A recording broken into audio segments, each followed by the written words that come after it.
Ya,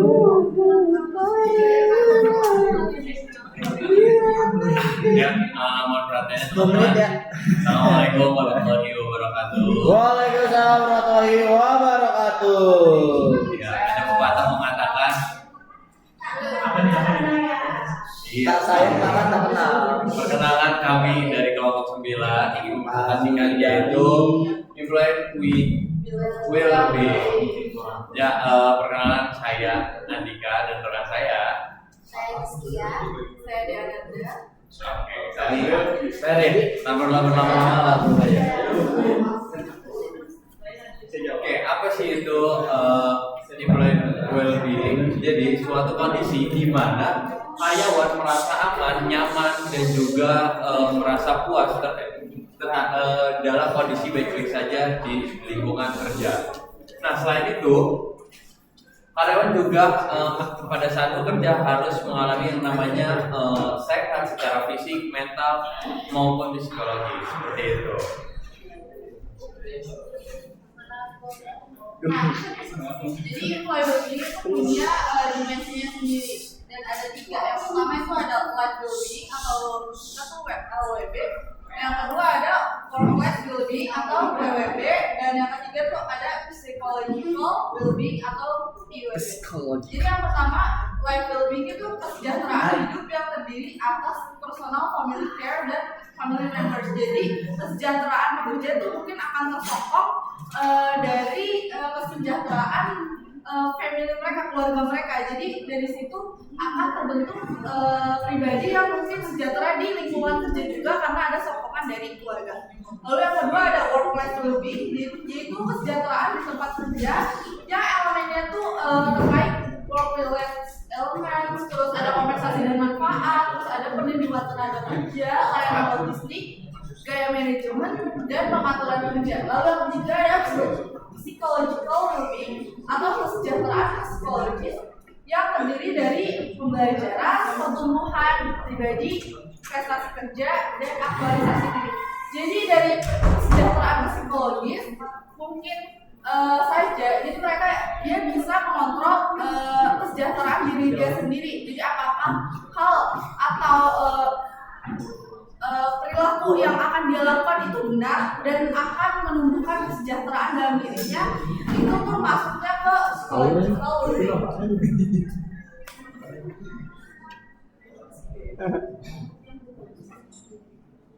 Lalu yang selanjutnya itu ada faktor yang berpengaruh. Jadi faktor-faktor apa sih yang mempengaruhi employability itu? Jadi yang pertama itu ada harapan, lalu ada resiliency atau ketahanan, lalu ada optimis, dan yang terakhir itu ada self efficacy atau kepercayaan diri. Yang pertama itu ada hope atau harapan. Jadi harapan itu dalam organisasi yaitu kumpulan asa yang dimiliki oleh tiap-tiap pegawai sehingga memberikan dorongan atau peta jalan untuk terus produktif menjalani dan memberikan kontribusi nyata untuk perusahaannya. Lalu yang kedua itu ada resiliensi. Jadi manfaat resiliensi di dunia kerja itu mengubah ancaman yang berupa resiko. Jadi contohnya ada ketidakpastian, latihan fisik sama emosi, dan itu menjadikan kesempatan untuk bertumbuh, berkembang di dunia kerja dia.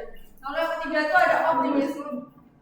Itu dampak positif yang daripada mengaruhi kesehatan fisik dan psikologisnya. Jadi karakteristik ketekunan, prestasi, dan motivasi itu menyebabkan keberhasilan di bidang akademik, olahraga, politik, dan lainnya. Lalu yang keempat itu ada percaya diri.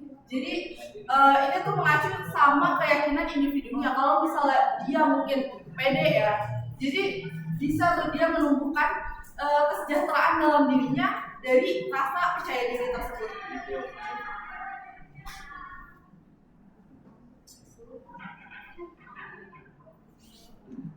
Selanjutnya ada upaya menunjukkan employability. Gimana sih caranya biar bisa menunjukkan si employability ini? Nah, salah satu pendekatan yang sering dipakai itu melalui sistem pengembangan pegawai berdasarkan kemampuan yang dimiliki pegawai, atau biasanya itu disebut sebagai best development.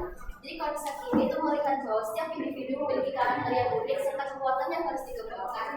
Kekuatan yang dimaksud itu bakat. Jadi bakat bakatnya mereka nih bisa di-upin lagi dari mereka yang udah mampu biar jadi lebih mahir.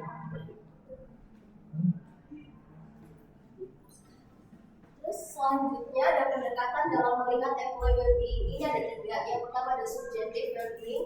Jadi terlihat dari perasaan pribadi karyawan tentang hidupnya secara keseluruhan. Fokusnya tuh ada pada apa yang dirasakan seseorang. Dan ini tuh terlihat dari emosi dan kepribadian dari seseorang itu sendiri. Yang kedua ada psychological well-being, perkembangan pribadi dan kualitas psikologis karyawan. Fokusnya pada makna, tujuan, dan pertumbuhan di tempat kerja. Jadi tuh ini tumbuh dari gimana lingkungan kerja mereka itu mempertemukan si karyawan ini. Jadi berdasarkan pengalaman juga bagaimana mereka bisa menempatkan dirinya dalam lingkungan kerja. Terus contohnya ada workplace well-being, terlihat dari pengalaman karyawan di tempat kerja. Dari tempat kerja yang kesejahteraan muncul dari bagaimana lingkungan kerja mempertemukan mereka. Maaf biasanya dari kebalik itu dan bilang workplace bukan ini. Iya. Jadi yang psikologikal itu fokus dari bagaimana sih dia itu memahami makna hidupnya. Aku maunya kayak gini, aku bisanya kayak gini, kayak gitu. Nah, manfaat employee well-being ini ada 3 ya teman. Yang pertama ada karyawan mampu mengembangkan potensi dan produktivitasnya. Terus yang kedua ada mampu mengatasi stres dengan baik. Dan yang terakhir ada dapat membangun relasi yang positif seperti itu. Oke, menarik. Selanjutnya dari 5 pilar dari employee well-being. Yang pertama itu ada physical well-being. Ini fokusnya pada fisik berupa kesehatan dan kebugaran. Yang kedua itu mental well-being. Ini psikologisnya kan ini mental. Yang pertama sama kedua physical sama mental ini saling ini apa ya namanya? Saling berkaitan. Itu misalnya nih fisiknya lagi nggak sehat nggak baik itu kan bisa mempengaruhi psikologisnya dia. Terus kalau psikologisnya dia lagi nggak baik-baik aja itu kan mempengaruhi kesehatan dirinya dia. Selanjutnya ada financial well-being. Ya ini udah pasti ya kan kalau finansial nggak well gitu kita bisa gambling gitu. Terus selanjutnya ada social well-being. Ini dukungan dari dukungan sosial. Ya udah dari teman-temannya ini. Selanjutnya ada leisure well-being. Ini waktunya kita untuk masa-masa nggak yang kerja terus atau belajar terus. Jadi ini waktu kita untuk santai. Nah, kesimpulannya bahwasanya dimanapun kita bekerja, kita tetap harus menjaga kesehatan mental kita sendiri, dan juga kita harus bisa mengkondisikan diri kita sendiri karena yang bisa mengatur emosi kita dan lain sebagainya itu adalah kita sendiri. Mengkondisikan diri. Menarik ya, terima kasih. Terima kasih. Ya, kita membuka saran dan juga masukan. Ada sih. Pertanyaan 2. Mau nanya? Ya, bisa. Dika tadi sempat mention terakhir tuh mengontrol diri ya. Nah, well-being ini kan ada pasti nanti di setiap perusahaan kan. Iya. Terus sejauh mana sih atasan itu memiliki kompetensi untuk menjadi sebuah role model dan menjaga sustainable dari well-being ini? Jauh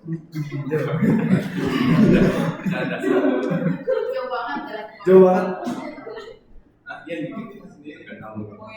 Oke, satu lagi.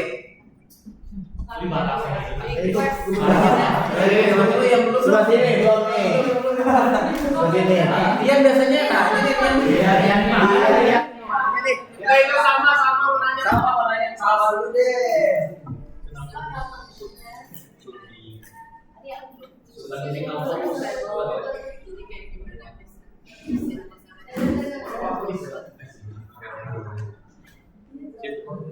Satu lagi. Nggak ada. Ya, sama ya, siap. Jangan ditutup. Aku mau nanya terkait dengan KPI. Oke, kayak performance mental. Contohnya kayak gimana dari dulu kok kayak gimana sih cara penerapan perusahaan itu KPI. Kalau untuk Osdun ini nggak ya sering disinggung. Semuanya kok, semuanya kok. Nanti kita lanjut sedikit dari Iya. Masih jauh.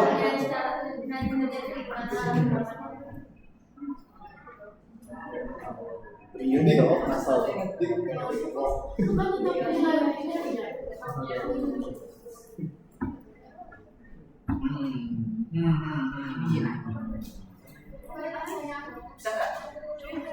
Ini kamu masuk ya?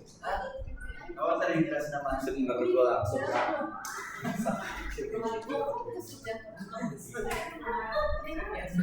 bukan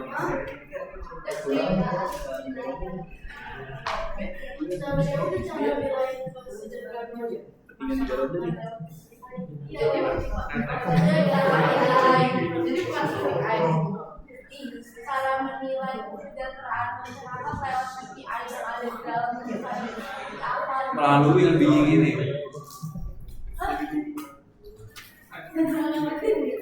apa jelasin KPI itu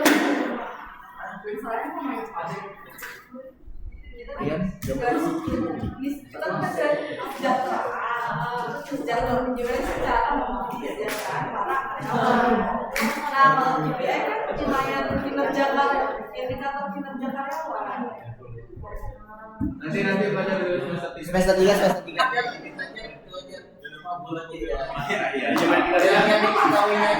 Iya, oke.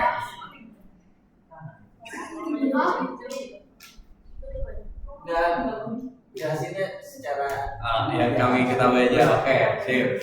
Ada lagi? Ada lagi yang nanya? Ada? Udah. Oke. Menjawab pertanyaan Randy, sejauh mana sebuah pimpinan Sejauh mana? pimpinan bisa menjadi role model dan juga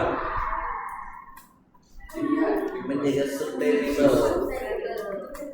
oke, yang gini, dari pengalaman kemarin sempat ke kunjungan ke Alta 2000 itu karena Alta 2000 itu benar-benar menjaga karyawan dan juga pimpinan-pimpinan ini dari mentalnya, terus habis itu upahnya, bonusnya dan lain sebagainya itu memang sangat dijaga biar mereka itu ngerasa puas dalam bekerja. Nah, terus di Auto 2000 juga ada yang namanya program pelatihan 1 tahun 1 kali. Nah, itulah mungkin menjadi salah satu tempat si pimpinan tersebut menjadi role model bagi karyawan-karyawan yang seperti itu. Nah, terus Bagi kopi. ya.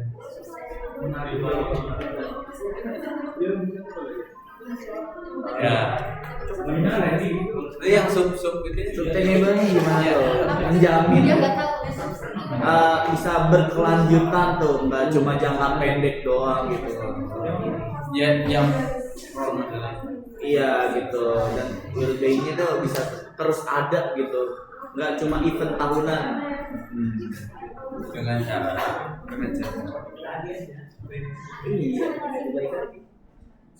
Iya, enggak, yang tadi lu ngomong ada Oh, iya. itu jawabannya sebetulnya. itu ya itu apa namanya Apa lu?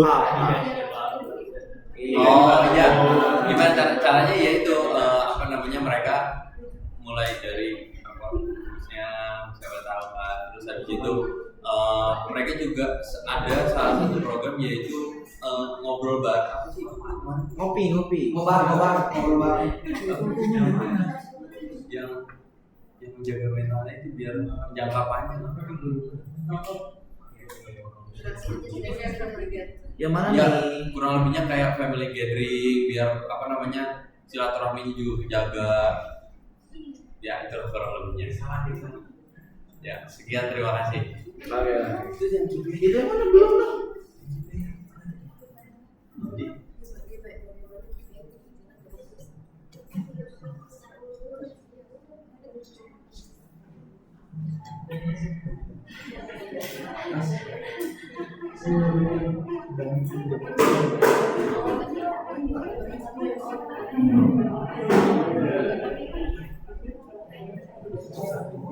will be there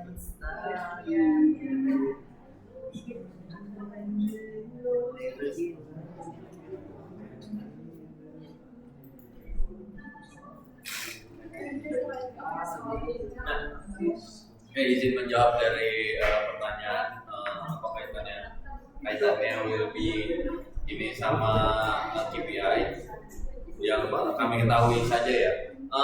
Kan ini kan kesejahteraan karyawan. Nah, bagaimana perusahaan bisa menjaga kesejahteraan baik secara fisik, mental maupun lingkungannya seperti itu. Nah, dengan lingkungan yang baik, lingkungan yang sehat, tidak toksik, tidak ada sikut menyikut ataupun drama-drama pertemanan lainnya. Nah, dari lingkungan sehat tersebut bisa jadi KPI-nya itu bisa meningkat gitu. Karena kan namanya kita satu perusahaan, satu organisasi itu saling support seperti itu. Mungkin kesinambungannya juga bisa kalau misalnya kesejahteraan pekerjanya naik, KPI-nya juga bisa naik.